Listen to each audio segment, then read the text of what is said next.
contaros que ya lo sabéis porque veo que la gente que está conectada ha estado en diferentes tardes hacker, pero bueno, estas charlas las hacemos desde Serpa Tribe, que es el lugar en el que yo trabajo. Somos una entidad colaboradora del Instituto Nacional de Ciberseguridad, ¿vale? Dentro de un programa que se llama INCIBE Emprende, que lo que hacemos es unificar dos mundos que están separados y que cada vez tienen que estar más unidos, que es el emprendimiento y la ciberseguridad.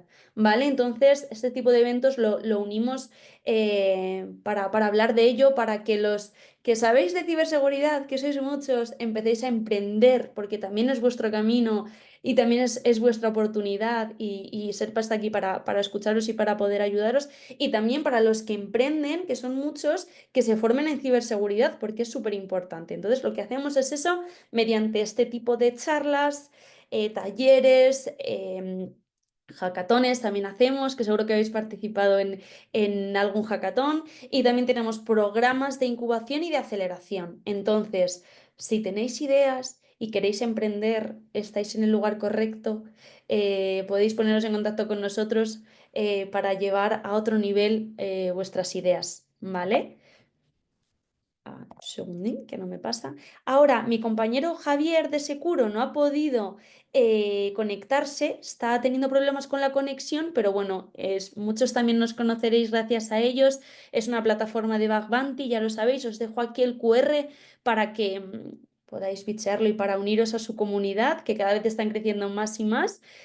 Vamos, estoy segura de que lo conocéis, pero bueno, para quienes no, os lo dejo por aquí. ¿Vale? Y ahora voy a dar paso a Joel, que es la persona que queréis escuchar. No os voy a dar, no os voy a contar nada más, simplemente, perdonad, dejo de compartir y doy paso a Joel y esta es su tarde hacker, así que Joel, ya antes de empezar te doy las gracias por unirte y nada, que eres más Vosotros que por invitarme. bienvenido. Muchas Gracias. gracias. Bien, pues voy a ir compartiendo pantalla. Vamos a ver si me deja. Entiendo que ya se está viendo.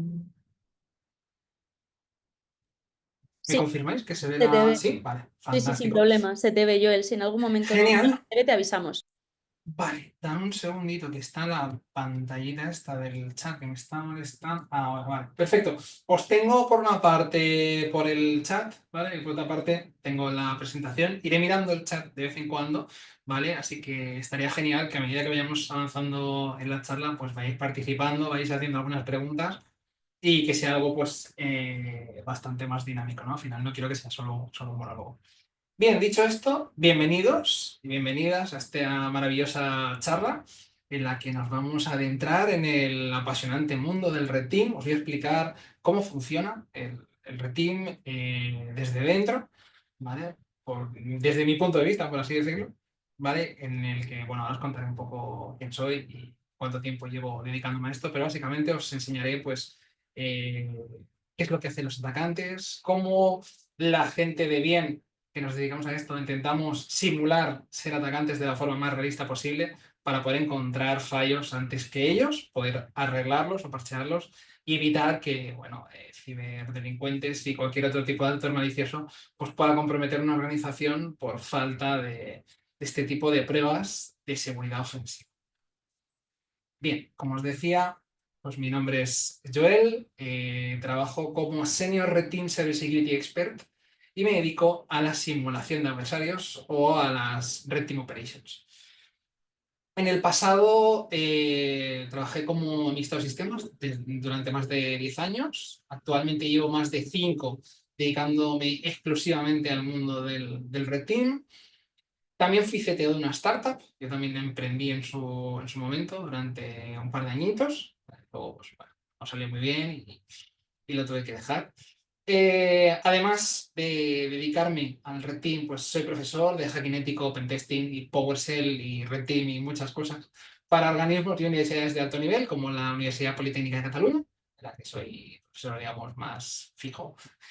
Y luego pues, también doy charlas en congresos a nivel nacional e internacional, como ahí tenéis un listado, HCon, Hacken, Black Hat, tanto Estados Unidos como Europa, Ecopartios, Hack, DeepSec, DEFCON, Hacking Bon, Navaja Negra, Routed, OAD, Beacon y bueno. y donde me van a invitar. Tengo un blog personal donde escribo un poco las cosas que voy haciendo y dónde voy a dar charlas y demás. Cuento un poco, pues, lo que hago. Sí que es verdad que ahora lo tengo un poquito abandonado, pero por motivos. En su debido momento ya, pues, ir explicando cosillas en el blog. Y bueno, cuando tengo algo de tiempo libre, que no es mucho, me dedico a hacer herramientas de hacking, ya no solamente, digamos, por trabajo, sino también en mi tiempo libre. Vale, y ahí tenéis también un listado pequeñito de algunas de ellas, ¿no? Autorepon, Kitsune, Cloudtopolis, Evil no C, Thunderstorm, Python, PS Ransom, que algunas de ellas las veremos durante la sesión de hoy. Bien, vamos allá. En las campañas de Red Team, la fase de intrusión es probablemente la más importante de todas y puede suponer la diferencia entre el éxito y el fracaso total del ejercicio. Al final lo que vamos a ver aquí es un poco diferentes puntos del Red Team, especialmente las primeras fases, quizá no tanto las últimas, porque si no necesitaríamos 4 horas, ¿vale? Y al final pues os voy a explicar un poco qué herramientas utilizan los atacantes, qué herramientas podemos utilizar nosotros y además qué herramientas he creado yo durante el proceso para poder, digamos, adaptarlo a las necesidades concretas que yo tenía en ese momento y luego pues algunas, bueno, todas son open source, ¿vale? Cualquiera puede colaborar con ellas y algunas pues han tenido más acogida por la comunidad, otras pues quizá no tanto, pero bueno, al final pues el hecho de que estén ahí ya no solamente las creo por mi propia necesidad concreta, sino también por poder ayudar a los demás cuando necesiten utilizar estas herramientas en el mismo caso que yo o parecido. Bien, te veo este año en Navaja Negra. No sé si va para mí esa pregunta, pero bueno, si es para mí, probablemente puede que no. Lo dejo ahí. Bien, dicho esto. Como os decía, en la fase de intrusión es súper importante porque al final es la puerta de entrada, ¿no? en un red team. Si no hacemos bien la fase de intrusión o nos detectan nada más empezar, pues es probable que perdamos la oportunidad de poder llegar más allá. Por lo tanto, quizás una de las fases más importantes. El poder estar luego ahí adentro nos permite poder movernos o obtener más accesos o movernos lateralmente, pero si fallamos en el punto de entrada, si no pasamos de la puerta no vamos a poder hacer, ¿vale? Para hacer esto, pues tenemos muchas técnicas, ¿vale? Pero digamos que hay como, yo diría, tres principales o tres pilares o la santísima trinidad del Red Team, si os gusta más, en las que tenemos la intrusión física, el phishing y la explotación de vulnerabilidades. Son muy amplias cada una de ellas porque al final abarcan muchas cosas, pero al final son, digamos, pues las tres formas más habituales en las que un red team consigue entrar dentro de una empresa. No quiere decir que no haya más, pero vamos a decir que son las principales. Al final, el éxito de esta fase pues, va a depender mucho de las habilidades del auditor o del atacante, en este caso, ¿vale? Y necesitaremos habilidades como pensamiento lateral, capacidades técnicas, evidentemente, pues bastante elevadas. Al final el Red Team es complejo y requiere conocer muchísimas tecnologías en profundidad, saber cómo funcionan y cómo se rompen. Por lo tanto, es bastante complejo a nivel técnico. Y sobre todo también es muy importante, tanto en la parte de intrusión física como en la parte de phishing, dominar la ingeniería social para poder vulnerar el eslabón más débil de la cadena, en este caso es las personas. Al final, muchas empresas son muy seguras, son muy robustas, tienen mucha gente trabajando disculpa, en Blue Team, tienen mucho presupuesto para productos de seguridad muy buenos, pero al final las personas pueden ser un punto débil y puede ser un punto por el que consigamos entrar, eh, conseguir nuestro objetivo. Bien, empezamos con el primer capítulo, al que he llamado La llave del castillo, ¿vale? Y hablando de llaves, pues no podemos empezar por otra cosa que no sea el lockpicking. El ganzuado, el lockpicking, es la técnica más clásica y versátil para tener acceso a, vamos a abrir una puerta, podemos abrir un cajón, podemos abrir cualquier tipo de cerradura y además, si somos buenos haciendo lockpicking, pues es difícil ser detectados en el sentido de que no es algo que haga mucho ruido, ¿vale? Al final, si disponemos de unas ganzúas, tensores, pues, como atacantes, podemos manipular los mecanismos internos de cualquier cerradura, ¿no? Que está compuesta por pernos, muelles, levas, etcétera, hasta conseguir llevarlos a la línea de corte, que al final pues, es un cilindro que tiene dentro otro cilindro. Los pernos bloquean el giro de ese cilindro, y cuando llegan a una línea de corte que se llama, es donde el perno ya no molesta, puede girar, el bombín gira y se abre como si de la llave legítima se tratase. Por lo tanto, para poder hacer esto, también vamos a tener que tener destreza, vamos a tener que practicar mucho, ¿vale? Vamos a tener que tener mucha paciencia, vamos a tener que saber cómo funcionan los diferentes tipos de cerraduras, porque hay diferentes tipos, están pues, las de dientes de sierra, están las de cilindros, hay diferentes tipos de cerraduras que requieren diferentes tipos de ganzúas diferentes. Por lo tanto, vamos a tener que tener las herramientas necesarias, el conocimiento necesario, mucha paciencia y practicar mucho.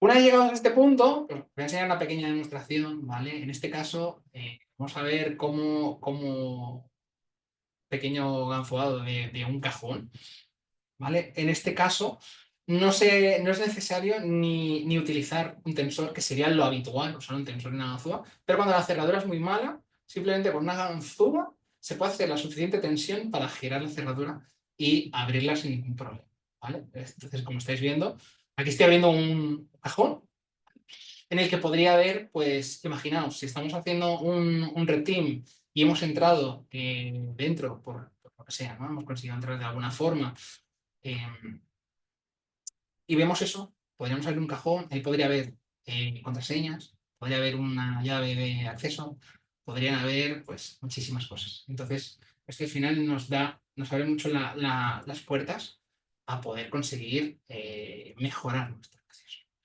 Bien, hablando de la intrusión física, que sería un poco, depende de cómo se aborde el ejercicio, puede ser antes o después, o sea, al final tú puedes hacerlo pidiendo una puerta y luego empieza la intrusión física, o puedes hacer una intrusión física primero y luego tener que abrir una puerta. Por lo tanto, aquí el orden puede variar.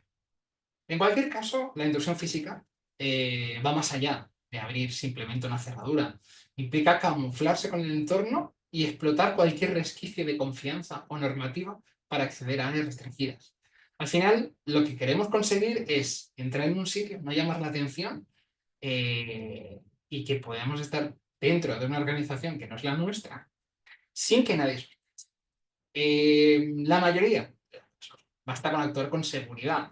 Por ejemplo, podemos fingir que somos un técnico de mantenimiento y venimos a revisar, yo qué sé, las cámaras de seguridad, o tenemos que hacer un cambio en la red de la organización, porque, oye, hay un router que funciona muy lento, ¿vale? Esto probablemente en casi cualquier parte va a funcionar. Si decís que, oye, es que el internet va lento y necesito revisarlo, probablemente si la persona que se está atendiendo no tiene mucho conocimiento pues probablemente va a decir, pues sí, seguro que alguna vez ha ido lento, oye, pasa y arréglalo, por favor. Por lo tanto, eso nos va a permitir entrar. Y evidentemente vamos a tener que tener un poco de información, no podemos ir a lo loco y decir, oye, vengo tal, y nos van a decir, oye, ¿quién es tu jefe o para quién trabajas? Por lo tanto, tiene que haber una fase previa de reconocimiento en la que tenemos que obtener un poco de información para poder hacer esta intrusión física. Otro ejemplo muy bueno, nos podemos presentar, por ejemplo, con un uniforme genérico, un chaleco reflectante, un casco amarillo, una escalera o un portapapeles con un albarán. Al final, la apariencia oficial aumenta la credibilidad, facilita poder entrar sin levantar sospechas. Hubo un estudio, no recuerdo quién lo hizo, pero lo que probaban era esto mismo que os decía, poner un chaleco, poner un casco, una escalera, e intentar ir lo más ocupado posible para no poder abrir la puerta, para que alguien te ayude. Y digamos que las personas tienen instaladas en su sistema operativo el tener que ayudar a los demás cuando sea posible. No todo el mundo, pero quiero decir, la mayoría de la gente siempre intenta ayudar al prójimo. Por lo tanto, si te ven con un chaleco, un casco, una escalera, estás hablando por teléfono, no, o estás muy cargado, la gente te abre la puerta. Hicieron un estudio sobre esto y se colaron en cines, en museos, en un mogollón de sitios. Pudieron entrar y todo el mundo les abría la puerta, les aguantaba la puerta. Otra cosa que puedes hacer, por ejemplo, en un edificio de oficinas, pues puedes ir con un café en la mano, puedes ir hablando por teléfono, puedes fingir que esta es una conversación, esta es una reunión, te acercas a una puerta de emergencia donde la gente salga a hacer su descanso o a fumar o algo así, e intentas que te aguanten la puerta o que te dejen pasar por la puerta de atrás sin tener que pasar por el torno, con el identificador y demás. Esto sí que da también otra forma de poder pasar todas esas barreras y conseguir entrar dentro. Aquí tenemos un ejemplo, ¿vale? En una intrusión física que yo hice. A la izquierda tenemos una empresa, ¿vale? Que no puedo dar mucha información, pero una empresa, ¿vale? Con su uniforme oficial, ¿vale? Vamos a llamarlo uniforme original. Y luego teníamos la réplica que hice yo, que al final pues consistió en un polo de un color parecido, lo más similar posible, unos pantalones del Decathlon o los típicos pantalones de trabajo también servirían. Ese walkie-talkie que da aspecto de lo que os decía, de oficialidad, ¿no? Siempre ayuda. Y una identificación falsa, que al final pues consistía en una tarjeta mm, que no tenía absolutamente nada, pero con el logotipo de la empresa impreso en la propia tarjeta. ¿Vale? Dicho esto, pues es tan sencillo como replicar los pasos que os he comentado antes, ¿no? Hola, mira, vengo a revisar las cámaras, oye, el router va lento o lo que sea. Hasta que alguien te dice, oye, pues en este caso, el router lento. Sí, sí, claro, por supuesto, pasa. Y ahí podéis ver cómo puedo acceder al rack de comunicaciones. Ahí está mi portátil, ahí está mi Kali Linux y aquí pues ya habríamos conseguido con éxito la intrusión física, ¿vale? Dicho de esta manera, habríamos conseguido comprometer la seguridad de la empresa y a partir de ahí, pues podríamos o bien conectarnos o podríamos dejar ahí un implante, que lo veremos ahora a continuación, y a partir de ahí, pues continuar con el red, continuar con la intrusión. En este caso ya estaríamos dentro de la red de la organización. Bien, ¿qué son esto de los implantes? ¿Vale? Esta es una de las técnicas súper habituales, ¿vale? Que al final son pequeñas piezas de hardware que se pueden desplegar para obtener acceso y persistencia mediante acceso remoto o utilizando puertas traseras. Existen muchísimos tipos de implantes, ¿vale? Al final podemos soltar unos pendrives y esperar que alguien los conecte con un fichero que diga despidos 2025 o aumentos 2025 o nóminas 2025 y que cuando se abra ese fichero pues contenga una puerta trasera, un troyano, un backdoor. Por otra parte, podemos utilizar cosas como rubber duckies, que son USBs que cuando los pinchas simulan ser un teclado y se descargan un malware que hemos creado nosotros, lo ejecuta y también nos da acceso, ¿vale? O podemos ir a cosas un poco más especializadas, ¿no? Que requieren ya ser instaladas por el atacante, como os decía en el caso anterior, ¿vale? Que podríamos ponerlo por detrás de una impresora o dentro de un rack o detrás de un router o en cualquier sitio. Bien, aquí tenemos algunos ejemplos, que creo que con los ejemplos pues una imagen vale más que mil palabras. Por una parte tenemos a la izquierda un cable que nos permite conectarnos a la víctima a través de Wi-Fi y podemos usarlo como keylogger, podemos también escribir pulsaciones de teclado. O sea, al final podemos comprometer el dispositivo simplemente prestándole o dejando ese cable por ahí, que levanta probablemente menos sospechas un cable que un pendrive. Luego tenemos el rubber ducky, como os decía, este simulado del teclado. Luego tenemos el LAN Turtle, que simula ser una tarjeta de red USB, pero dentro lleva una tarjeta SIM y corre un pequeño sistema operativo. Entonces, basado en Linux. Entonces, al final, esto lo que hacemos es, en cualquier PC o en cualquier servidor o lo que sea, intentar desconectar o añadir otro cable de red a través de este adaptador falso. Y entonces lo que estamos haciendo es conseguir acceso a la red interna a través de la SIM que tiene este dispositivo. Si no queremos invertir en estos dispositivos que suelen ser bastante caros, también podemos hacer soluciones un poco más caseras.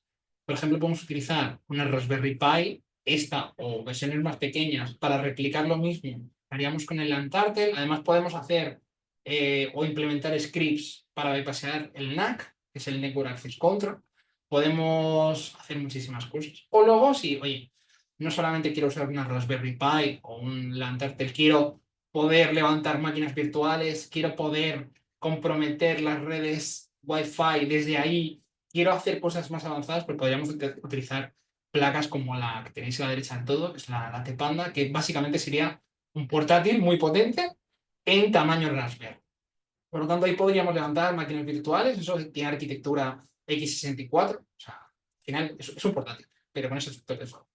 Y ahí podríamos levantar nuestras máquinas virtuales, conectarle un adaptador de inalámbrico, podríamos hacer todo tipo de diferentes ataques simplemente escondiéndolo en algún sitio y conectándolo, por supuesto, a la alimentación. Evidentemente, cuanto más grande es el dispositivo, más complejo, más difícil va a ser la instalación y, en cambio, pues soltar un cable por ahí bajo un pendrive es relativamente sencillo, ¿vale? Y no implica hacer tanto ruido.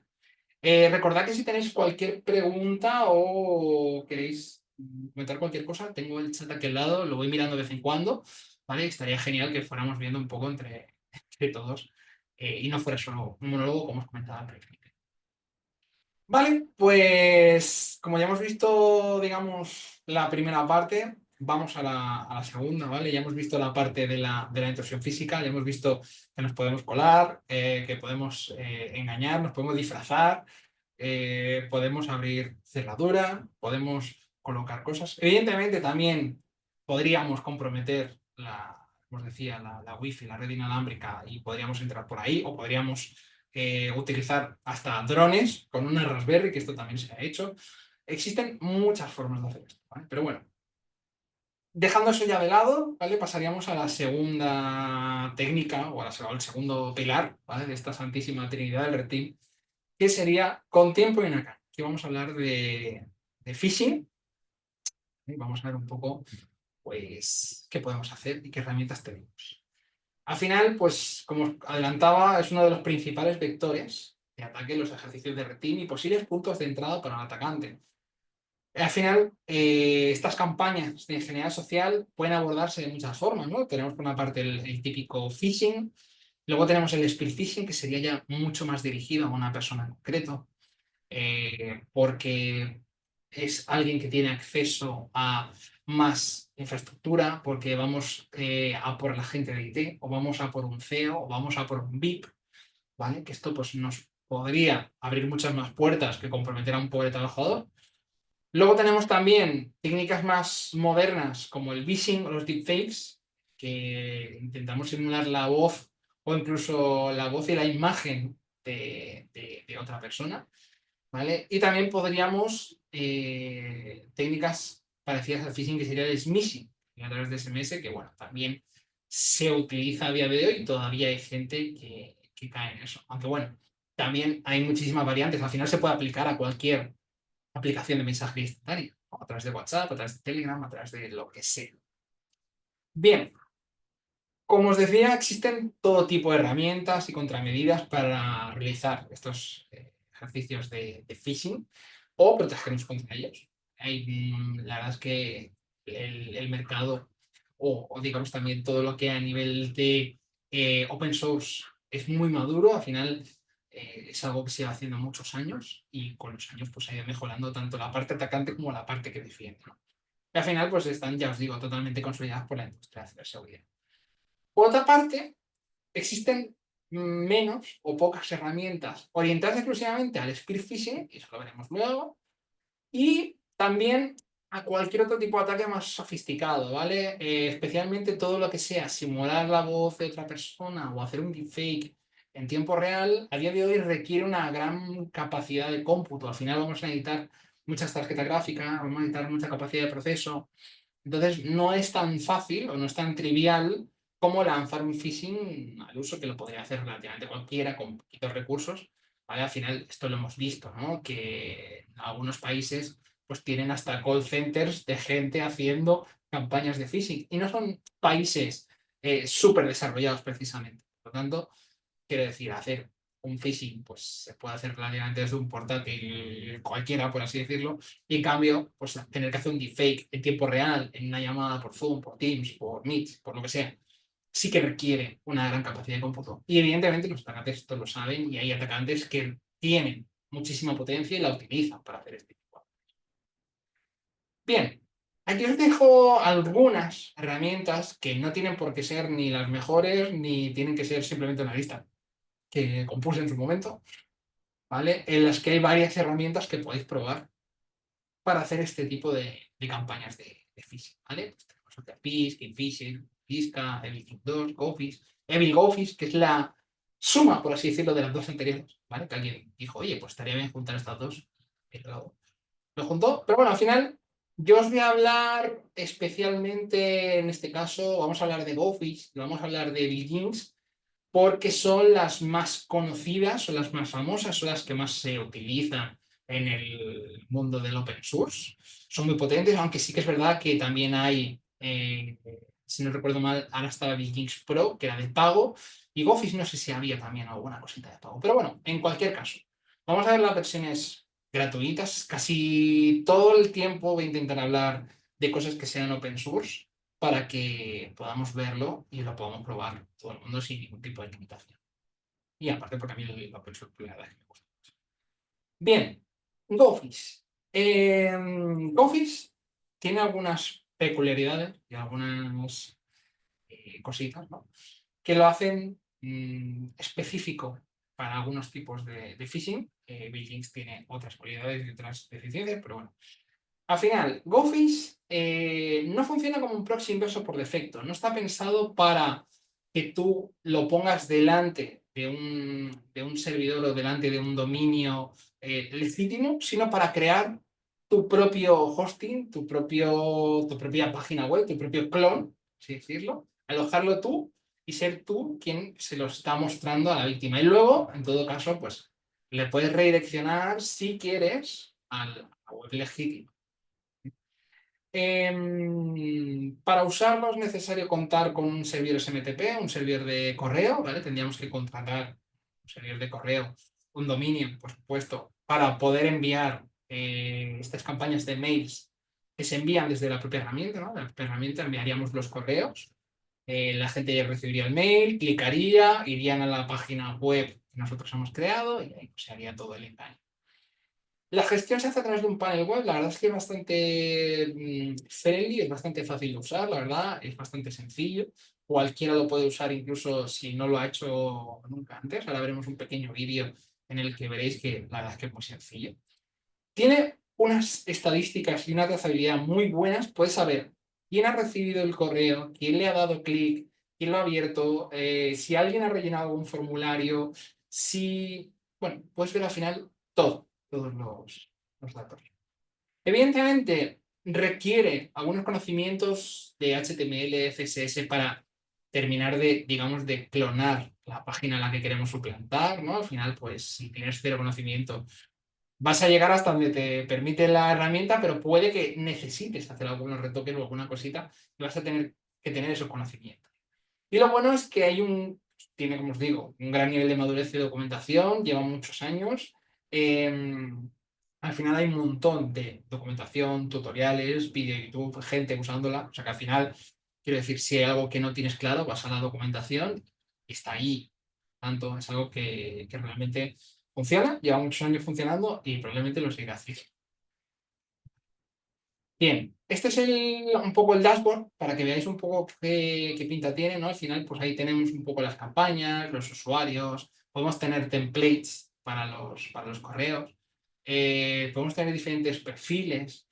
Al final, tiene hasta una API, quiero decir, podemos hacer infinidad de cosas si sabemos cómo usarlas, ¿vale? Vamos a ver un vídeo de un uso muy sencillo, muy básico. ¿Vale? Esto sería pues Office simplemente instalado. Tiene configurado el correo para que se envíe el correo y poco más. Y aquí ya vamos a empezar un poco con la configuración inicial. Lo primero que vamos a hacer es un grupo donde vamos a meter a las víctimas. En este caso vamos a meter solamente una, ¿eh? Que es una cuenta falsa, con una cuenta falsa que se ha creado para este ejemplo. Pero esto sería pues una persona real, ¿no? En la que hemos conseguido su nombre a través de LinkedIn y su correo electrónico pues también, o porque estaba liqueado, o lo que sea. Y creamos nuestra lista de víctimas. Luego lo que vamos a hacer es el template o la plantilla del correo electrónico, que va a ser lo que van a recibir electrónico, ¿no? Todo el mundo va a recibir un correo con esta pinta. En este caso, vamos a suplantar a Google, concretamente a las cuentas de Google, que es accounts@google.com. Y en el concepto vamos a decir, pues, oye, tienes que resetear la cuenta. ¿Vale? Y en el texto vamos a poner algo así como que tu cuenta ha expirado, tienes que cambiar la cuenta. Sí. Gracias. Bien, ya tenemos la plantilla. Ahora faltaría lo que es la página web donde van a acceder, donde van a poner sus credenciales. Y vamos a hacer un import site que simplemente poniendo la URL del sitio, GoFish va a intentar clonarla de forma automática, sin que nosotros tengamos que poner el código ahí ni nada. Por lo tanto, esto sería clonar la página y ya estaría. ¿Vale? Y vamos a marcar que queremos obtener la información que va a poner la víctima y luego la vamos a redireccionar a la página legítima. ¿Vale? Luego le vamos a redireccionar a web.com. Bien, ya tenemos la página, tenemos la plantilla del correo, tenemos la víctima, tenemos el servidor de correo configurado y ahora pues ya vamos a definir la campaña. Vamos a definir la campaña, la podemos poner el nombre que nosotros queramos. Vamos a poner la URL, en este caso aquí pondríamos nuestro dominio que hubiéramos comprado para suplantar a Google. En este caso yo lo estoy haciendo en local para que veáis cómo funciona. Y lanzaremos la campaña. Una vez lanzada la campaña, ya se enviarían los mails. En este caso ya hemos visto que se ha enviado un mail. Se hubiera enviado 10 por 10 o 100 o 1000 o lo que sea.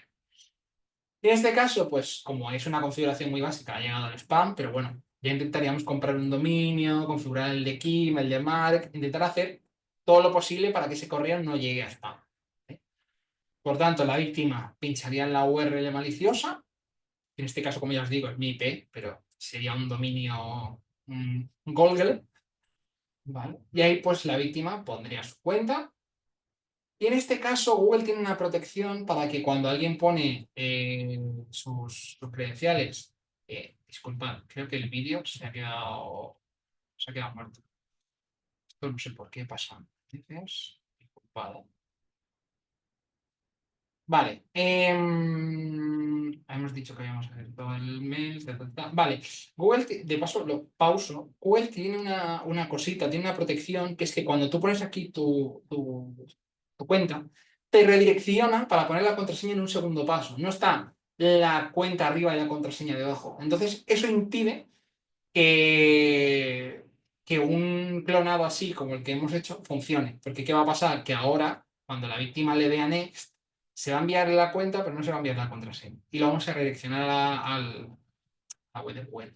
Tendríamos que configurar, digamos, nuestra propia web para que cuando le diera ahí, se cargase como un segundo paso, pusiera las contraseñas y luego ya lo enviase directamente a la web legítima. En este caso, lo va a enviar a google.com, como estamos viendo ahí, y solamente hemos capturado el correo electrónico. Pero bueno, al final para la demo creo que se entiende, ¿no? Un poco cómo se haría. Aquí, si recargamos la página, pues veríamos que se ha enviado un mail, se ha abierto un mail, se ha clicado en el mail y además han enviado información.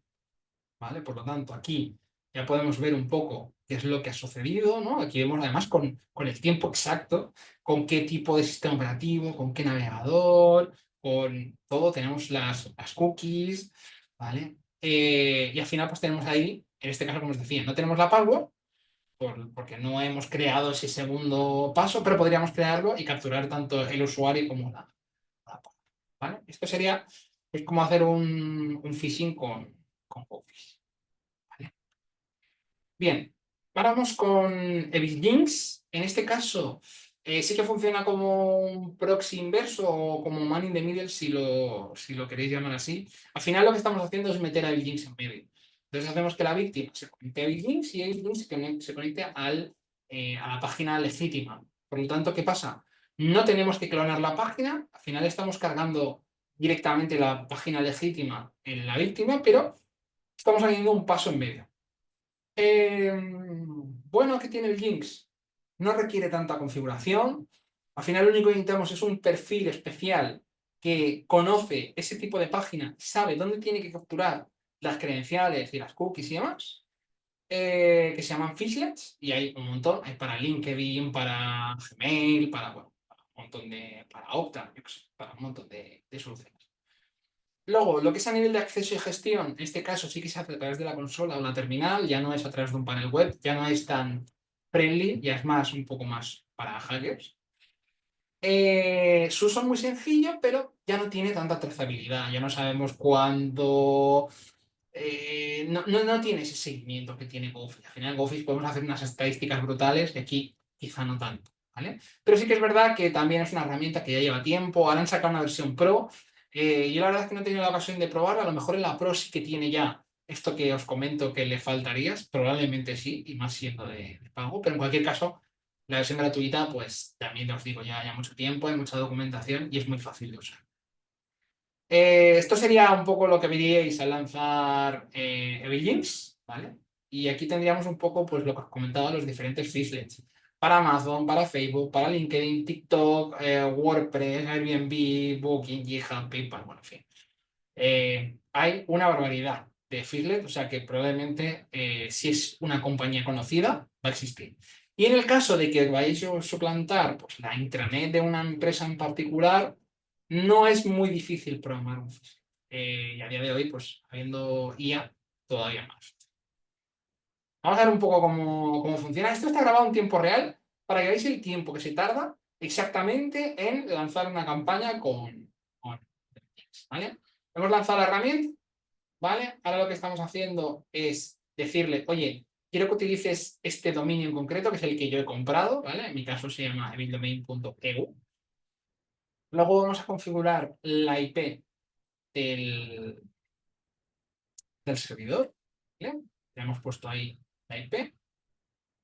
Si voy con retraso es porque tengo como una bolita de zoom justo ahí y no veo lo que escribo en el vídeo, ¿vale? Luego lo que vamos a decirle, oye, quiero utilizar el Fishlet de GitHub en Evil Domain y vas a setear el hostname al Evil Domain. Ahora ya tenemos todo, ¿no? Hemos dicho, oye, tengo este dominio, tengo esta IP, quiero usar GitHub y ahora lo que estamos haciendo es pedir un certificado SSL para que salga el típico candadito de que la conexión es segura. En este caso, utilizamos Let's Encrypt, que es una entidad certificadora gratuita en la que podemos pedir un certificado y EvilJinx ya tiene automatizado este proceso. Lo que está haciendo es solicito un certificado para el dominio que tú me has dicho, me voy a conectar a la IP que me has dicho, voy a solicitar el certificado y me lo voy a descargar. Entonces ya luego cuando tenga el certificado levantará, digamos, el clon, por así decirlo, que no es tan clon, pero en este caso ya os digo, está como cargando directamente desde GitHub los recursos, por lo que es más un man in the middle, un proxy en medio. ¿Vale? Esto ya os digo, está grabado. Si no se ha parado el vídeo, sí se ha parado el vídeo, porque por lo que sea, ¿vale? Pero ya os digo, que el vídeo dura 1 minuto y algo, o sea que realmente va muy rápido. Vale, ya tiene el certificado, nos va a crear el LURE, que el LURE es la URL que le pasaríamos a la víctima. Y una vez la abrimos, pues ahí estamos en evildomain.eu, pero vemos aquí. Aquí vamos a poner nuestra cuenta, vamos a poner nuestra password. Como os decía, aquí sí que hay usuario y password, no como en Gmail que tiene esa protección. Y le decimos que, oye, que la password no es correcta. Aquí podríamos redireccionarle a la página de GitHub de verdad.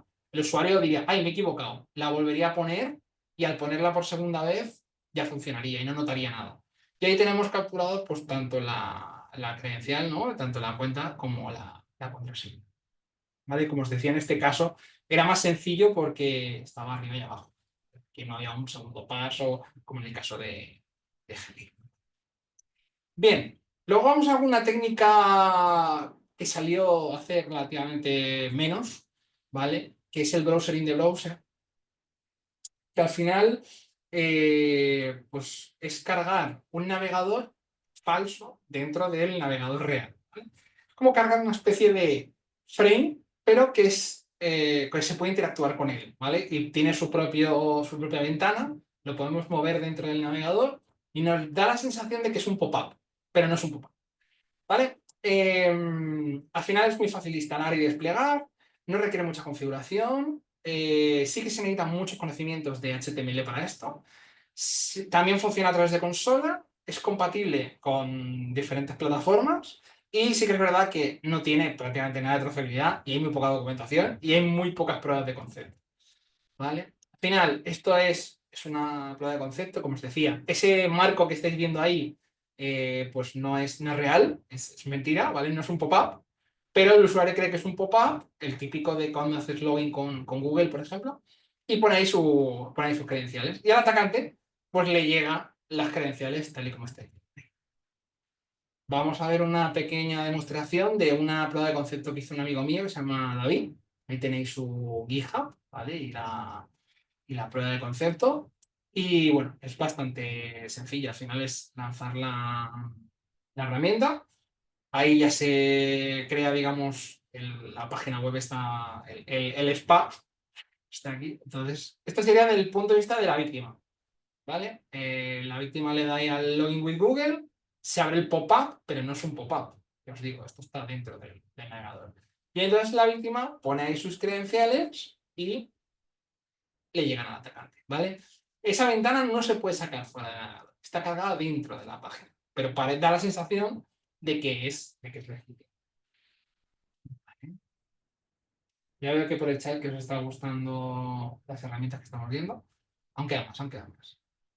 Vale, y aquí pues hemos puesto que hay un error, pero podríamos hacer cualquier cosa. Podríamos redireccionar a la página de Google o podríamos hacer cualquier cosa, ¿vale?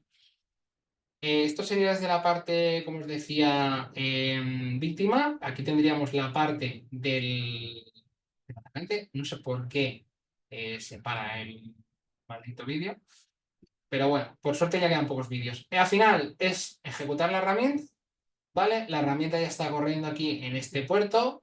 En cuanto la víctima se conecta, ya vemos que la víctima ha entrado y que está pidiendo, digamos, pues todos los elementos que contiene la página web.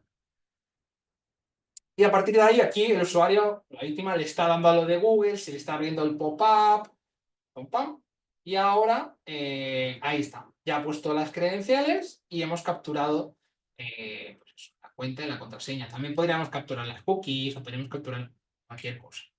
Pero ya os digo, hay muy pocas pruebas de concepto de esto, hay poca documentación, hace falta tener conocimientos de HTTP, entonces quizás un poco lo más. Y luego estaría la herramienta que hice yo, ¿vale? Que se llama EvilNoVNC, que también funciona como man in the middle, pero lo bueno que tiene EvilNoVNC es que no necesita ningún tipo de configuración. Cero, ninguno. ¿Vale?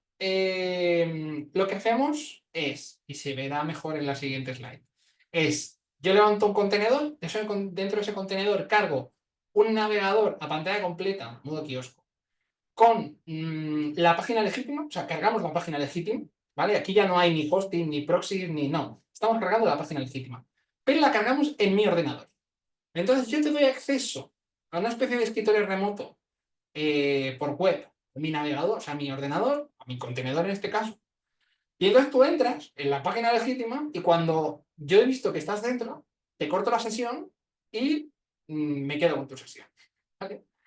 Entonces, no necesitamos ninguna configuración, podemos descifrar las cookies en tiempo real. Como se está ejecutando en mi máquina, puedo cargar un keylogger y tu antivirus no lo va a detectar, ni tu EDR, porque se está cargando en mi máquina y no en la tuya. Puedo ver en tiempo real lo que estás haciendo, incluso si estás usando un teclado en pantalla, como pueden tener, por ejemplo, algunos bancos, que el típico PIN lo ponen en un teclado visual o virtual en la pantalla, que no pulsas nada, yo lo veré y puedo ver qué teclas están pulsando. Si te descargas un fichero, te lo vas a descargar en mi máquina, por lo tanto, lo voy a interceptar. Y luego, aparte, te puedo echar cuando yo lo quiera y quedarme con tu sesión. Al final, esto es lo que os decía. Yo lo que hago es, ahí está el Docker, ¿no? Con el navegador y tal. Entonces, yo capturo la petición de la víctima, veo qué resolución de pantalla tiene, adapto el contenido a su navegador y sucede la magia. Entonces, la persona, la víctima, lo que está viendo es simplemente el contenido del navegador, pero realmente lo que está viendo es mi ordenador, pero no lo sabe. Y ahí yo ya puedo verlo también en tiempo real y puedo interactuar con él. Bien, esta es un poco la pinta que tiene, ¿vale? Es simplemente lanzar la herramienta y ya, ¿vale? Pero bueno, ahora tenemos una demo en directo y vemos un poco cómo funciona. Y voy a empezar a ir un poquito más rápido, pues si no se me va a acabar el tiempo y hay muchas cosas que ver. ¿Vale? Luego también, para que lo sepáis, alguien, creo que de Alemania, no lo sé, por el nombre, Evil Niebel No VNC, ha hecho una especie de. Ha cogido el Evil No VNC y le ha creado un panel web para que se puedan conectar muchos usuarios. Le ha puesto un balanceador, ha hecho un dashboard donde puedes ver quién se está conectando y cuándo no.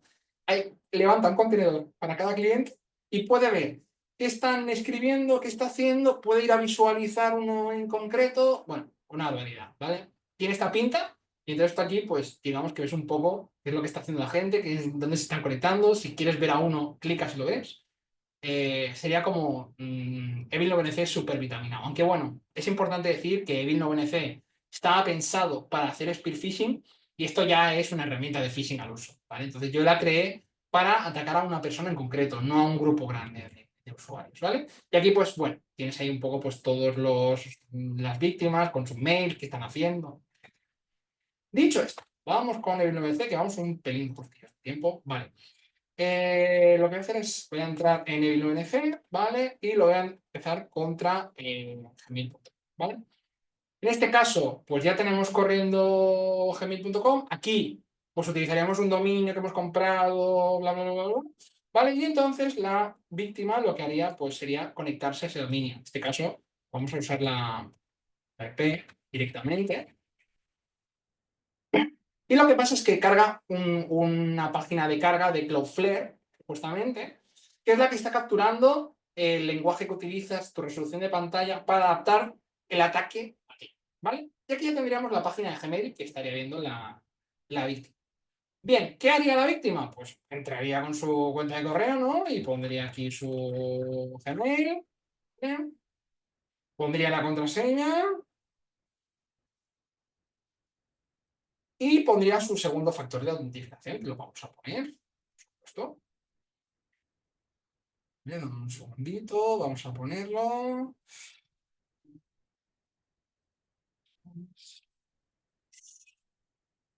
¿Vale? Y si todo ha ido bien, pues hemos entrado en Gmail. Vale, vamos a cerrar esto aquí. ¿Qué está pasando por la parte del atacante? Por la parte del atacante sabemos que se ha conectado alguien. Y si nos vamos a la carpeta, ¿qué es lo que vamos a ver? Pues vamos a ver que ha escrito su cuenta, ha escrito la contraseña y ha puesto el segundo factor. ¿Vale? ¿Qué más? Si nosotros accedemos como atacantes a la web, yo voy a ver en tiempo real qué es lo que está haciendo la víctima, ¿vale? Y puedo tomarle el control, de hecho. Ahora, ¿qué va a hacer la víctima? Pues mira, tiene un correo aquí, un documento importante. Oye, no olvides descargar el fichero. Descargarlo y le va a dar a descargar. ¿Qué acaba de pasar? Pues como os decía, que esto está corriendo en mi máquina, lo que ha pasado, aparte de que lo estoy viendo en tiempo real, es que la descarga está aquí. Se la ha descargado en mi Kali Linux. No se ha descargado en la máquina de la víctima, sino que se ha descargado en mi máquina. Aquí en este punto, pues yo podría desconectarle, ¿vale? En cualquier momento yo podría cortar la comunicación, ¿vale? En este caso tendríamos que usar un túnel y yo cerraría el túnel. ¿Y qué es lo que haría yo luego previamente? Pues ya tengo su sesión, ¿vale? Tengo sus ficheros, tengo sus credenciales, pero oye, pues a lo mejor no me interesa lo que tiene en Gmail, a lo mejor me interesa lo que tiene en Google Drive. Pues yo ahora como atacante, mira, tiene aquí unas claves de recuperación de BitLocker. Pues me las voy a descargar. Descargo y se descargarían, evidentemente, pues también aquí está, en la clave de recuperación de BitLocker. Aquí están las claves. Y yo lo estaría haciendo ya, tendría todo el control de la víctima y yo a la víctima, pues, oye, le echaría, ¿vale? Y una vez le he hecho, pues lo que sucede a la víctima es que la comunicación desaparece, ¿vale? Ahora lo veremos, ¿no? A veces hay que limpiar, hay que matar al contenedor. Esto es lo que pasaría. La víctima se quedaría con la pantalla en blanco y el atacante tendría todo el tiempo del mundo para hacer lo que quisiera. Bien, vamos con el capítulo 3, vamos súper. ¿Vale? Que vamos a hablar de los command and controls. Creo que voy a ir del tirón y luego, si sobra algo, haremos preguntas, ¿vale? Command and control, pues es una de las herramientas más importantes y utilizadas en los red teams. Al final, cuando ya hemos comprometido a la víctima, bien porque, oye, pues hemos entrado, nos hemos colado, hemos abierto la puerta, hemos puesto ahí una Raspberry, o hemos hecho un phishing, ¿cuál es el siguiente paso? El siguiente paso va a ser comprometer todas las máquinas posibles, movernos lateralmente, escalar privilegios, comprometer el directorio activo, el cloud, etc. ¿Cómo vamos a hacer esto? Pues con herramientas como Command and Control, ¿vale? Existen mogollón de herramientas de Command and Control. Hay públicos, hay privados, hay gratis, hay de pago. Algunos tan famosos como CodeStrike y otros que no los conocen ni el que los ha hecho, ¿vale? Pero al final son las herramientas que vamos a utilizar para esto. Sí que es verdad que estas herramientas tienen un problema y es que no suelen ser compatibles entre sí. Si tú usas Havoc no lo puedes usar en CoreStrike, si usas CoreStrike no lo puedes usar en Mythic, si usas Mythic no lo puedes usar en Sliver. Y al final, pues esto es un problema y la mayoría están centrados para ser utilizados única y exclusivamente en Windows y esto también te limita mucho. Entonces, yo a partir de aquí creé mi propio Command and Control, que os voy a enseñar muy rapidito, ¿vale? Precisamente digamos, para abrir aún más esos horizontes, ¿no? Que no me permitían los otros. Bien, por una parte tenemos lo que sería una shell reversa y lo que es un command and control, que son conceptos totalmente diferentes. Para que tengáis claro, tanto en uno como en otro, somos nosotros quienes escribimos comandos, vamos a poner whoami, vamos a poner pwd, vamos a poner hostname, vamos a poner... Nosotros ejecutamos el comando y tenemos la respuesta. ¿Cuál es la diferencia? Que los command and controls suelen ser consolas semi-interactivas, no puedo verlo, digamos, en tiempo real, no puedo editar un fichero en tiempo real, en una reverse shell sí, ¿vale? En el Command and Control tengo un historial muy detallado, tengo timestamps, puedo hacer informes, en cambio en una reverse shell pues no tengo nada, de hecho si cierro la consola lo pierdo todo, y normalmente en un Command and Control cuando lo vuelvo a abrir vuelvo a tener un poco lo que tenía. En los Command and Controls, pues tenemos módulos, tenemos plugins, tenemos un montón de cosas que permiten mejorar el Command and Control y en las reverse shells estamos limitados a lo que se programaron en su momento. Los Command and Control están bastante centrados en utilizar diferentes técnicas de evasión y luego en la reverse shell pues estamos muy limitados de nuevo a lo que está programado, ¿vale? Suelen ser cosas bastante sencillas, aunque sí que es verdad que al ser sencillos suelen ser bastante fáciles de editar o de ofuscar, pero ya requieren ofuscación manual. Los Command and Control normalmente tienen una interfaz gráfica o un acceso web sobre el que se pueden gestionar y las shell reversas lo hacemos todo normalmente desde la terminal como hemos visto antes, ¿vale? Por lo tanto, también el uso es diferente. Como os decía, Command and Control muy enfocado en sistema Windows, reverse shell normalmente pues abarca prácticamente todo, ¿vale? Entonces, a partir de ahí, os voy a enseñar un poco muy rápido un par de reverse shells que yo he hecho, por así decirlo, ¿vale? Bueno, una es una reverse shell, la otra, pero para que veáis un poco la diferencia, ¿no? HTTP Shell es una reverse shell que yo hice para Windows y para Linux, que funciona a través de HTTP o HTTPS y que además simula las peticiones que utiliza DevTunnels, que es una herramienta de Microsoft para crear túneles a través de Internet. Nos permite subir y descargar ficheros, tenemos historia de comandos, podemos limpiar la pantalla y nos muestra errores y nos permite hacer sudo, ¿vale? Al final es bastante interactivo. En este caso, ¿qué es lo que voy a hacer? Pues voy a levantar una reversa a la escucha en el puerto 80, ¿vale? Ya hemos dicho que como va por HTTP, pues simulamos esa comunicación. Y ahora me acabo de conectar desde mi propia máquina simplemente para que veáis cómo funciona, ¿vale? Yo aquí puedo ejecutar comandos y tengo diferentes cosas. Puedo limpiar pantalla, como acabo de hacer. Puedo leer un fichero directamente sin ningún tipo de problema. Me puedo mover de directorio, puedo listar ficheros, en fin, puedo hacer diferentes cosas como casi cualquier otra reverse. Vale, en este caso ahora estoy levantando otro puerto diferente y nos vamos a conectar desde Windows, ¿vale? Utilizamos PowerShell, en este caso el cliente es de PowerShell, el de Linux es de Bash, y simplemente pues conectamos y aquí ya tenemos acceso a toda esta máquina. Aquí ya pues lo mismo, podemos ejecutar comandos, cualquier cosa. Lo voy a avanzar un poquito, ¿vale? Como vamos un pelín justo de tiempo, pero bueno, básicamente lo que hago luego es descargarme un fichero, ¿vale? Y ahí está el fichero descargado. Simple y llanamente. ¿Vale? Y luego tenemos PyShell, que en este caso lo que hice fue lo mismo, pero para las web shells. Cuando comprometemos un servidor web, lo que os decía en el primer punto de comprometer algo en el perímetro, si nosotros en un red team nos encontramos una página web vulnerable y podemos subir una web shell, pues también podemos interactuar como si fuese una reversa, ¿vale? Aunque en este caso sería una bind, sería una conexión directa. Pero bueno, al final, ¿qué es lo que hice? Hice una herramienta que funciona a través de getThePost. Podemos utilizar autenticación básica, podemos utilizar cookies, funciona con casi cualquier tecnología, tiene un payload muy reducido, nos permite subir y descargar ficheros y también utiliza el mismo prompt que hemos visto antes, que nos permite tener historia de comando, limpiar pantalla, movernos entre directorios. En este ejemplo también lo avanzo un poquito, por ir rápido. ¿Qué es lo que vamos a hacer? Levanto una web, ¿vale? En esta web ponemos el típico formulario de ping, ¿vale? Que todos sabemos que aquí hay una vulnerabilidad como una casa, que es poner un punto y coma o una tubería y ejecutar un juego MAE, ¿vale? En este caso, pues aquí tenemos un RCE de primero de RCE, ¿vale? ¿Y qué pasa? Que movernos ahí en esa ventana entre directorios o listar ficheros o descargar los ficheros es muy difícil. En cambio, si utilizamos PyShell, ¿vale? Aquí tenemos un poco todos los parámetros que hemos utilizado para conectarnos.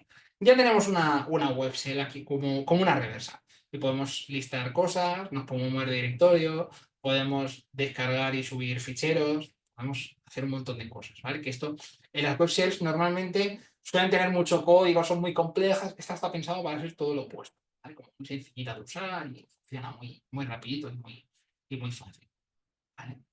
Bien, pues al final, después de crear diferentes tipos de herramientas, de ransomware, shells y demás, centré todos mis esfuerzos en unificar todo esto en una sola cosa.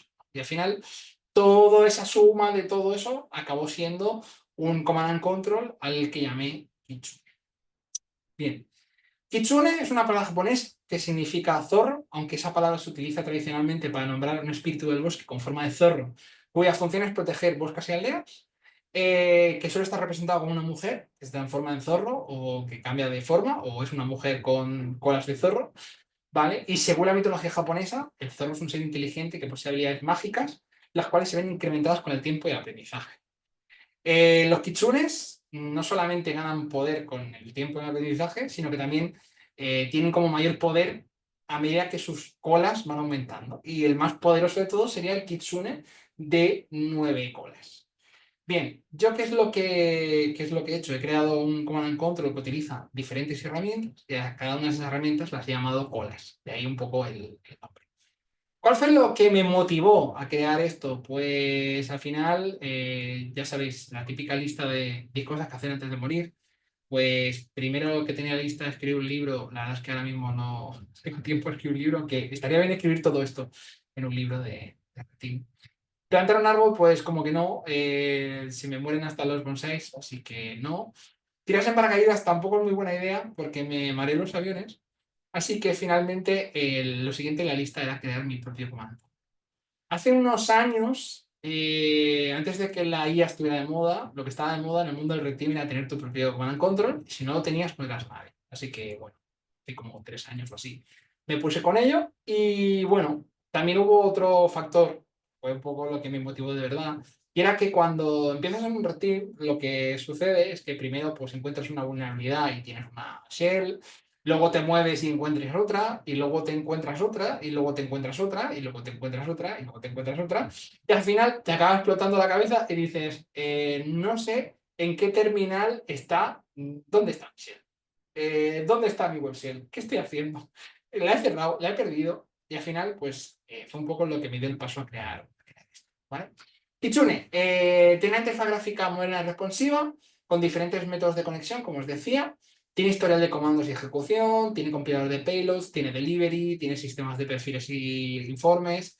Te puedes navegar a través del teclado, ¿vale? Y aquí están las diferentes colas, ¿vale? Para Windows tenemos NetExec, LWNRM y WMExec Pro para las bind, las directas. Para las reversas, HTTP-SEL, que la hemos visto antes, DNSCAT2 y Beeline.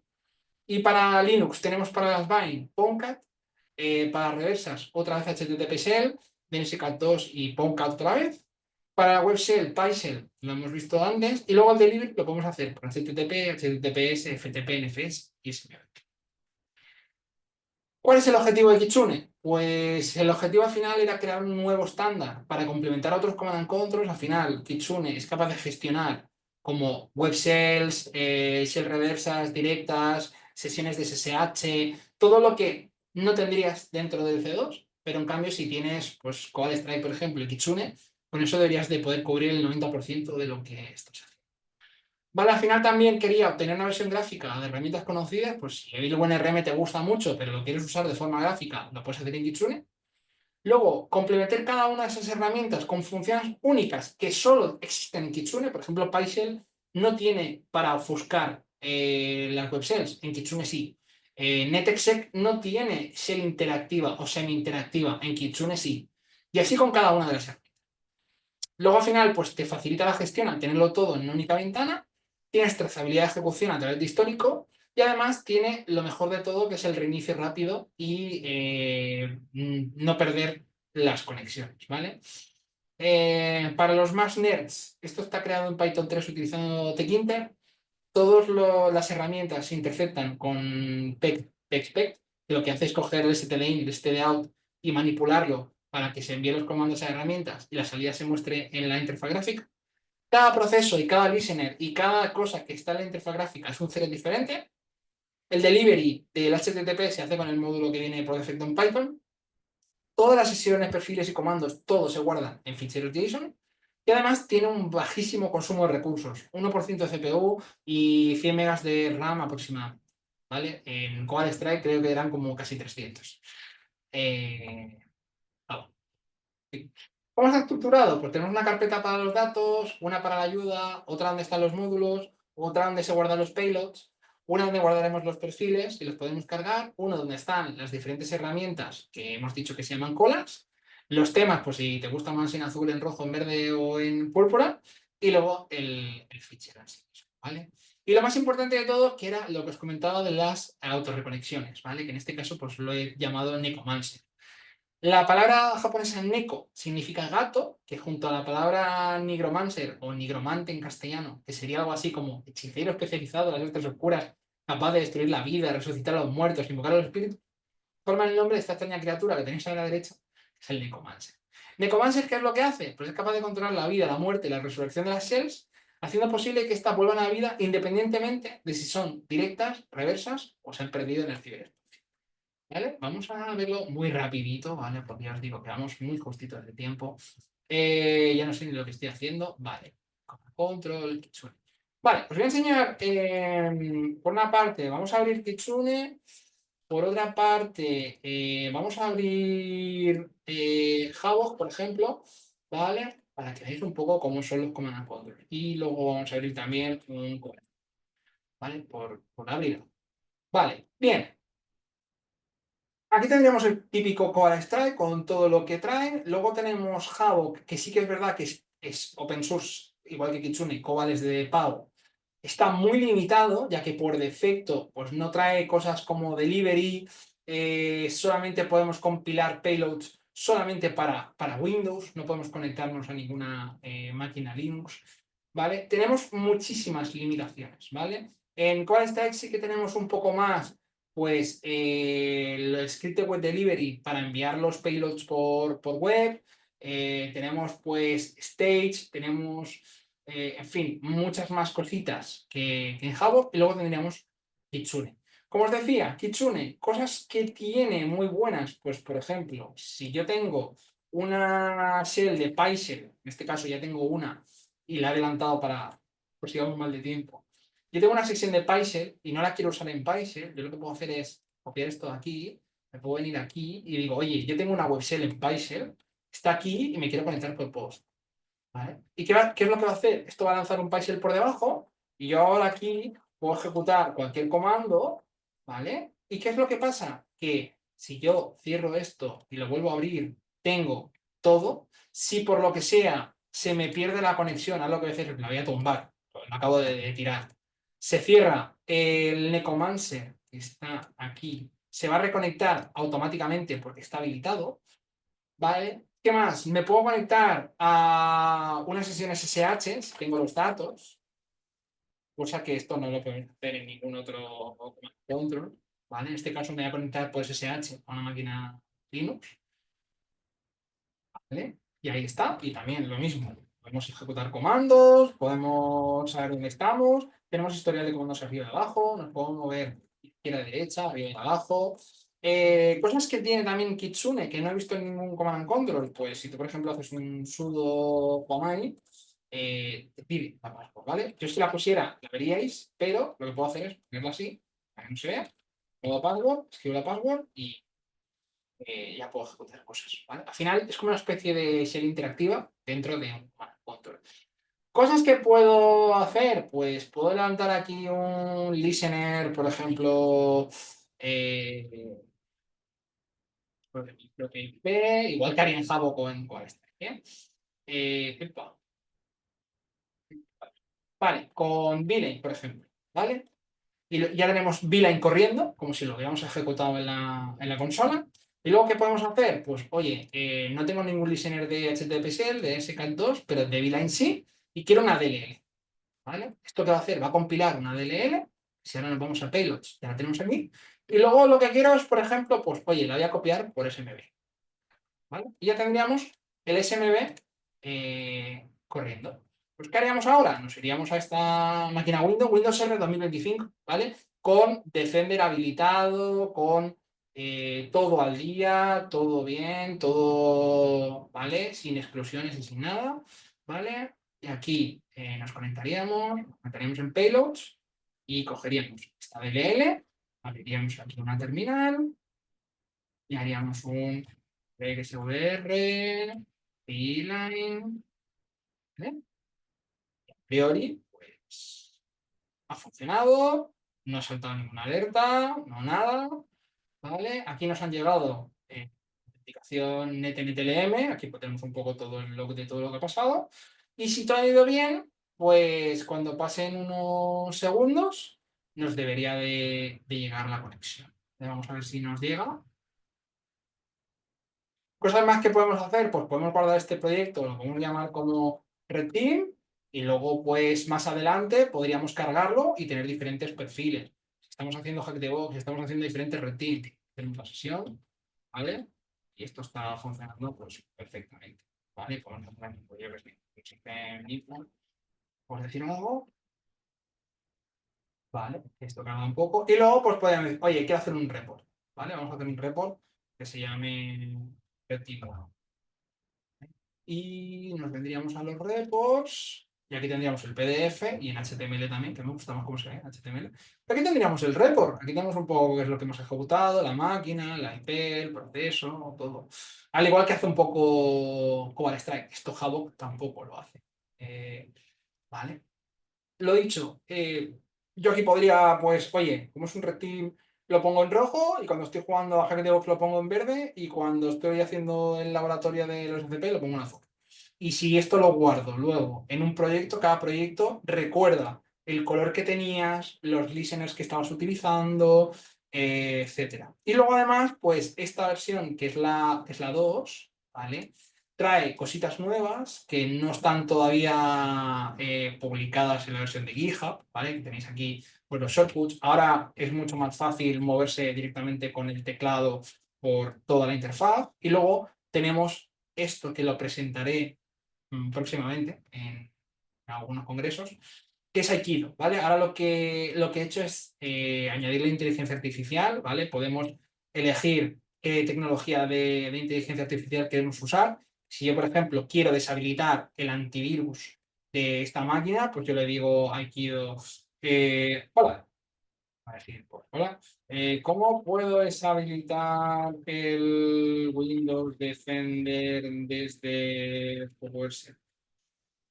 Y me va a decir, ah, pues mira, pues para deshabilitarlo tienes que ejecutar este comando aquí. Ah, pues fantástico. Pues me vengo aquí, cogerlo, lo ejecutamos.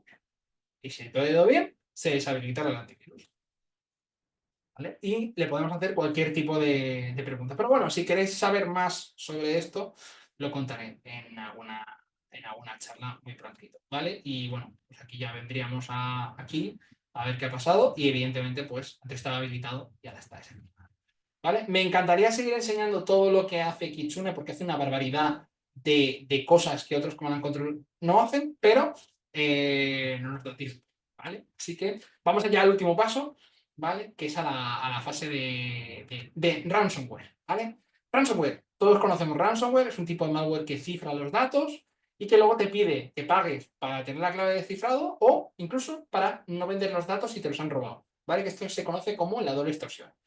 Originalmente surgió a principios de la década de los 2000, aunque ahora veremos hubo incluso casos documentados de antes, ¿vale? Y ahora ha evolucionado tanto como para convertirse en un ransomware as a service, ¿vale? Que hay empresas que se dedican a programar ransomwares y venderlos a los atacantes que tienen cero conocimiento técnico de programar un ransomware, pero les dan su dashboard con el botoncito de compilar y un poco como el Office. Puedes ver quién lo ha ejecutado, quién lo ha hecho todo, para, bueno, simplemente pues para ganar dinero. Y los que programan los ransomware se evitan, entre comillas, ir a la cárcel, porque no son ellos los que están lanzando los ataques, aunque bueno, luego pues muchas veces los acaban buscando y también los acaban encarcelando y demás. Pero bueno, como dato, en 2024 se documentaron más de 5.400 ataques en todo el mundo, que es un 11% más que en 2023, con un pico de 1.827 incidentes solo en el cuarto trimestre. ¿Vale? El primero que está documentado fue en un congreso de medicina, ¿vale? En el que creo que estaban hablando de algo del SIDA o de algún apoyo del SIDA, no recuerdo exactamente, lo voy a buscar en internet. ¿Vale? Y se propagó por disquetes. O sea, dieron un disquete físicamente en la conferencia, en el congreso, y cuando lo metías, luego te pedía, creo que eran $189 o algo así, para poder recuperar tu fe, ¿vale? En disquete. Luego tenemos GP Code en 2005, que creo que fue el primero que incorporó AES como cifrado en el tema del ransomware. Y luego ya empezamos con CryptoLocker, que fue probablemente uno de los más conocidos en 2013. WannaCry en 2017, que, bueno, Telefónica, salió en la tele en España, afectó muchísima gente. Fue una locura. Luego tenemos, así en los últimos años, pues Ryuk, Petya, NotPetya, Conti, Lockbit, Black Basta y Black Cat, ¿vale? Que también que pidieron un rescate de no sé cuántos millones, 22 millones me parece, Bitcoin. Una barbaridad. Evidentemente tenéis un mogollón de información en internet, esto era simplemente un poco datos curiosos. ¿Vale? Tenéis un montón de simuladores en GitHub, ¿vale? Hay algunos que incluso está, por ejemplo, el código fuente de Babook, ¿vale? Que se liqueó y lo puedes, digamos, replicar. Otros son simples simuladores. Y luego yo hice mi propio simulador de ransomware, que al final, ¿qué hago? Pues cifro los ficheros con AES. Luego, tengo evasión de canarios ocultos. Muchos EDR lo que hacen es crear un fichero oculto en cada carpeta y si lo tocas sabe que hay un ransomware cifrando y yo lo que hago es que si hay ficheros ocultos pues no los toco y simple y llanamente con eso lo evadimos, ¿vale? Luego tenemos una simulación para el botoncito de pagar y así sabemos si la víctima ha intentado pagar. Tenemos un command and control para exfiltrar los ficheros y hacer la doble extorsión. Toda la comunicación va cifrada en HTTP, pero luego lo que es el cuerpo del HTTP está cifrado con la misma clave que se utiliza para cifrar los ficheros. Por lo tanto, aunque vayan en plano, es un churro ininteligible que no se puede cifrar. Y luego, pues siempre el típico RIM.txt y cambiamos el wallpaper en rojo, que no sé, mola y da la sensación de que te han poneado. ¿Vale? Bien, vamos a hacer la demo muy, muy, muy, muy, muy, muy, muy, muy. Bueno, esto lo deja. Ups. Cerramos. Vale. Vale. Esto está en. PS Ransom, ¿vale? Y aquí tenemos el C2, ¿vale? Lo que sería el C2, ¿vale? Levantamos el C2, que será el que recoge el fichero, ¿vale? Y aquí tenemos un poco, para que lo sepáis, tengo un robots.txt que básicamente aquí está el ransom, ¿vale? Pero está cifrado y ofuscado para que no lo detecte ¿vale? Luego vamos a coger esto de aquí, ¿vale? Vamos a copiar, vamos a venir aquí, vamos a abrir un notepad, lo pegamos y lo vamos a guardar como create, ¿estáis seguros? ¿Y qué es lo que vamos a hacer aquí? Vamos a crear ficheros falsos, ¿vale? Vamos a crear ficheros Word, ficheros PDF, ficheros de Excel, ¿vale? Básicamente, pues hemos creado aquí ficheros falsos, ¿vale? No se ven los iconos porque no tengo el Office instalado en esta máquina, pero son ficheros de pues, Word, Excel, PDFs, ¿vale? Aquí tenemos unos ficheros de muestra. Vale, entonces, ya tenemos corriendo aquí nuestro Command and Control. Por lo tanto, ¿qué es lo que tendríamos que hacer ahora? Pues descargarnos el bicho, ¿vale? Estaba en robots.txt, vamos a confirmar que esté ahí, sí que está ahí, ¿vale?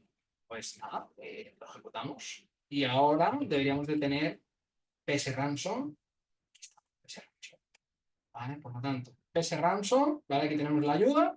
Y esto sería el directorio donde vamos a cifrar, que es la mi data. el servidor, que es la IP de mi DALI. Luego tendríamos el puerto que hemos dicho que es el 80.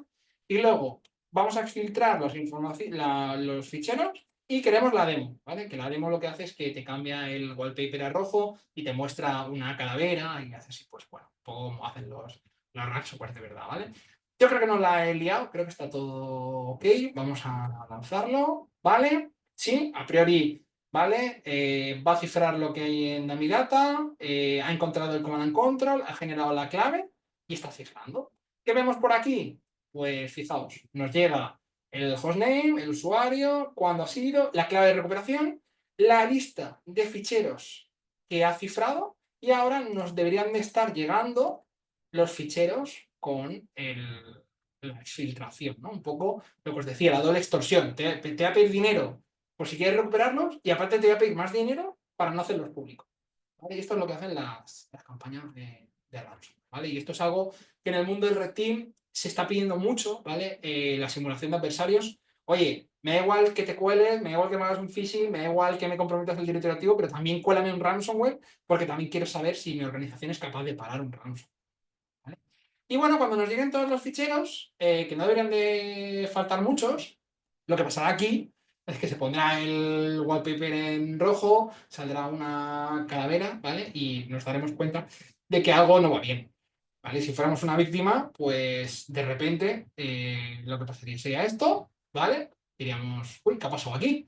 Y nos diría, oye, que todos tus ficheros han sido cifrados, pero no te preocupes que los puedes recuperar, ¿vale? En este caso, como es un simulador, siempre proporcionamos la clave de recuperación, ¿vale? Aquí tenemos, de hecho no se puede ocultar, que de hecho tendría que hacer que no se pudiera ni mover. Bueno, eso ya lo haremos en un futuro. Entonces aquí tenemos todo cifrado con la extensión PSR de PS Ransom y en el README tenemos la clave de recuperación, por lo que vamos a poder recuperar los datos, porque es un simulador, y estaría feo que en un Red Team le cifremos cosas a alguien y luego no se las podemos recuperar, ¿vale? Y luego pues tenemos aquí, como os decía, la ventanita esta famosa y tenemos el botón de pagar. Y si por lo que sea la víctima le diera el botón de pagar, nos diría, oye, pues acabamos de registrar que querías pagar. Se cierra. Y a la parte del atacante nos llegaría, oye, que el usuario ha intentado pagar, la víctima ha intentado pagar el rescate, ¿vale? Y aquí ya se cerraría la comunicación, ya no estamos esperando nada por parte de la víctima, ¿vale? Ya tenemos qué ficheros han cifrado, tenemos sus ficheros y sabemos que ha intentado pagar. Y si esto fuera un red team real, pues le daríamos la clave de recuperación, ¿vale? A la pobre gente que le hemos cifrado, ¿vale? O lo haríamos nosotros mismos, ¿vale? Y luego pues simplemente volvemos a pasarle el directorio, le decimos la clave de recuperación y de ahí pues ya volvería todo a la normalidad, ¿vale? De nuevo os digo que no se muestran las extensiones porque no tengo el Office, pero estos ficheros ya serían otra vez totalmente funcionales.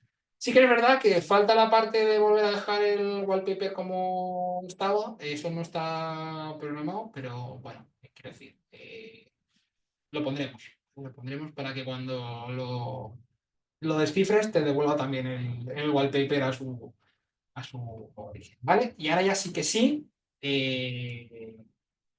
¿vale? Ya estaría todo, que perdona que haya pegado un sprint, pero es que si no, no nos daba tiempo a llegar y también quería dejar, pues ni que sean unos minutillos para las preguntas. Consejos de cara a un red team, ¿vale? La seguridad 100% no existe.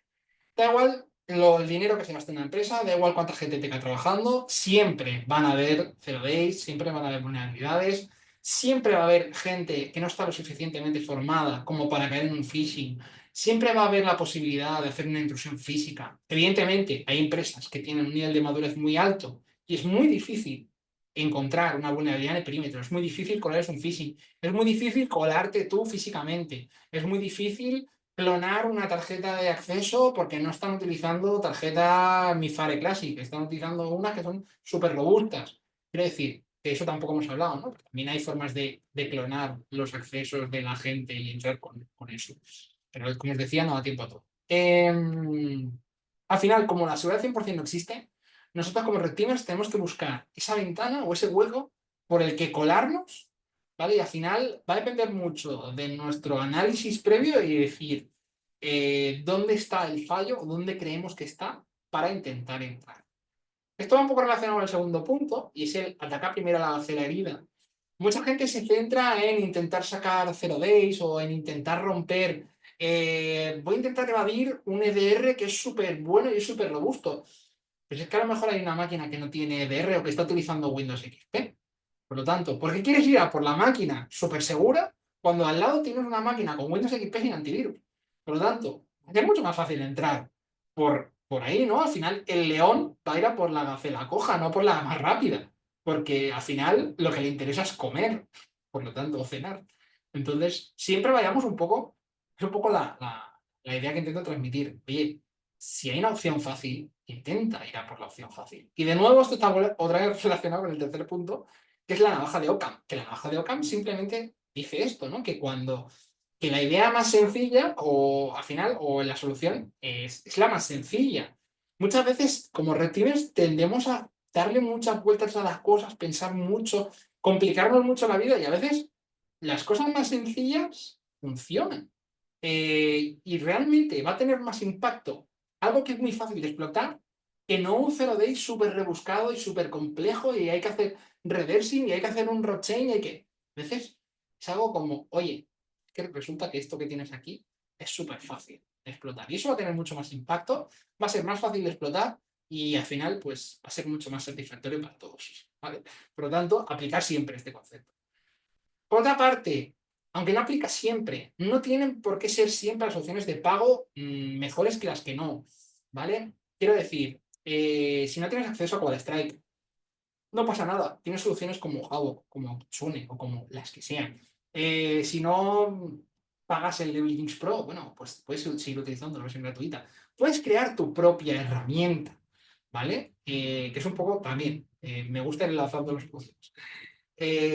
Oye, siempre que puedas, intenta desarrollar tus propias herramientas. A día de hoy, con toda la inteligencia artificial que hay, con ChatGPT, con Gemini, es mucho más fácil que antes. Por lo tanto, ahora que es tan accesible para todo el mundo programar, si no encuentras algo que no se adapte a tus necesidades, créalo tú mismo. De hecho, os he enseñado Evil BNC, Kitsune y PS Ransom y Paisel y HTTP Shell, que los he creado yo, precisamente porque no encontraba cosas que se adaptaban a lo que yo necesitaba. Y al final las he ido juntando un poco entre sí, ¿no? Y al final puedo utilizarlas en muchas fases de un red team. Y es algo que también poco a poco intento seguir evolucionando y seguir mejorando, aunque cada vez es más difícil porque al final son muchísimos proyectos y yo tengo poquito tiempo. Pero al final mi consejo es ese. Oye, si GoFish no hace lo que tú quieres, ¿por qué no montar tu propia plataforma de phishing? ¿O por qué no coges una y la intentas mejorar? ¿O te haces un fork? ¿O puedes colaborar también con un pull request en un proyecto que ya exista? Y decir, oye, he mejorado esto de Emil James porque no me gustaba y le hago un pull request al creador para que lo incorpore por si alguien más quiere utilizar esto que he creado. ¿Vale? Y al final, pues todo acaba ya en el último punto que sería, oye, elabora una buena estrategia, dedica tu tiempo a esa fase de reconocimiento, como os decía, la parte de la intrusión física. Si tú te acuerdas, oye, que el router va lento, ¿de qué compañía vienes? Y no sabes ni con qué compañía trabajan, toda la mentira que estás, o toda esa ingeniería social, se va a venir abajo. Por lo tanto, elabora una buena estrategia, documentate, intenta dedicarle un buen tiempo a esa fase de reconocimiento, intenta tener toda la información que puedas de la víctima antes de realizar el ataque. Porque solo vas a tener una oportunidad para entrar en todos los casos. Quiero decir, cuando tú lanzas un fish, si no caen y vuelves a lanzar otro, probablemente hay mucha menos tasa de éxito, porque ya se lo ven venir. Si te intentas colar en un sitio, conocen tu cara. La segunda vez que vayas, realmente te pillan. Y así con todo. Por lo tanto, nunca hay una segunda oportunidad para una primera oportunidad.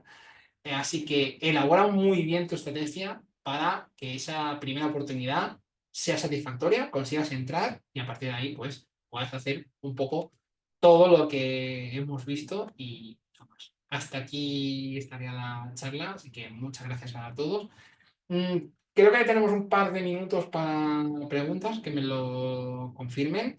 Y si no, pues siempre podéis contactar conmigo a través de Telegram, Twitter /X. Ahí también tenéis mi GitHub.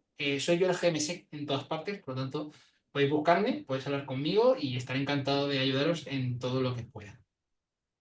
Y hasta aquí estaría. Genial. Pues sí, si tienen preguntas pueden dejarlas por el chat o incluso abrirse el micro y preguntarte directamente. Aunque bueno, te he Ujú. ido preguntando durante la Sí, sesión. teníamos dos. Teníamos dos, lo que pasa es que he tenido que meter un poco el turbo porque si no, no llegamos. Ah, pues Vale, mira, pues ¿cómo estas. pones, Leo, las preguntas con tu permiso? ¿Cómo pones la ventana en vertical en el terminal? Viene muy útil cuando estás haciendo este tipo de ataques. Estaba utilizando Temux. Temux es un multiplexador. Hay muchos multiplexadores, no tiene por qué ser Temux. Y con esto puedes dividir la terminal para hacer diferentes cosas y la verdad es que es súper práctico. Segundo, ¿puedes ejecutar BOF o binarios inline o estás limitado a las características de las shells? No sé, Juan Alcalá, exactamente en qué punto estaba preguntando. Si estaba preguntando sobre Kitsune, que entiendo que por el contexto sí, todavía no están O sea, ahora mismo estamos limitados a las características de cada una de las shells, pero sí que es verdad que hay algunos módulos que permiten hacer cosas independientemente de la shell que estés usando. Por ejemplo, puedes llamar un WinPeas, un LinPeas, o un Gopher, o un RepSox. Hay diferentes herramientas que tú las puedes llamar independientemente del sistema operativo de la víctima e independientemente de las shell que estés usando. Porque al final, ¿qué es lo que hace? Se descarga la herramienta, la compila, la transfiere, la ejecuta, etcétera. Por lo tanto, está en el plan poder ejecutar cosas en memoria y demás que en PowerShell ya se puede, Access todavía no, pero está en el roadmap. Por lo tanto, todavía no está. Es algo que, por ejemplo, Command Strike o otros Command and Controls pueden ejecutar BOFs. En mi caso todavía no, pero se podrá hacer en el futuro.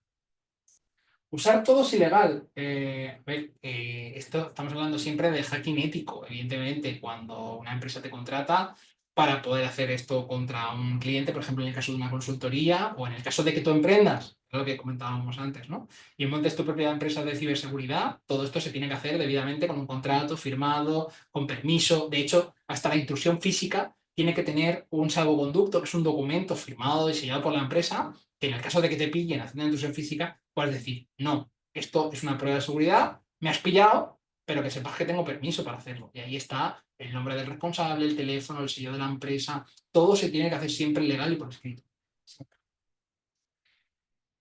Vale, no sé si tiene alguna por el micro.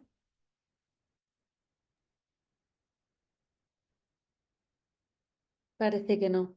Si no, bueno, Así pues que, que te vayan comentando. Como has dado tus redes, pues que te compartan por sí, ahí y listo. Yo os voy a fantástico. compartir ahora rápidamente la siguiente tarde hacker para que os podáis inscribir, aunque muchos ya me habéis dicho que estáis inscritos, pero bueno, pues aquí lo tenéis.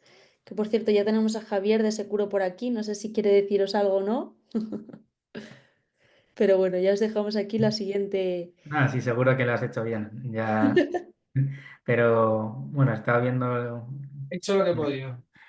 no sabemos usar Zoom aquí desde nosotros. He perdido la mitad de la ponencia, pero la veré en YouTube. Así que genial y me ha encantado lo que he visto. Y muchas gracias, Joel. Muchas gracias. Totalmente. Muchas gracias, Joel. Y nada, cerramos con esto, dándote las gracias, anunciando la siguiente tarde hacker y dando las gracias a todos por conectaros. Ya tenéis nuestras redes y tenéis las redes de Joel, o sea que podéis contactar con él. Y nada, de verdad daros las gracias por seguir uniéndoos a nuestras tardes hacker. Que tengáis buena tarde y lo dicho, Joel, mil gracias. Hasta luego, Gracias gracias. gracias a vosotros.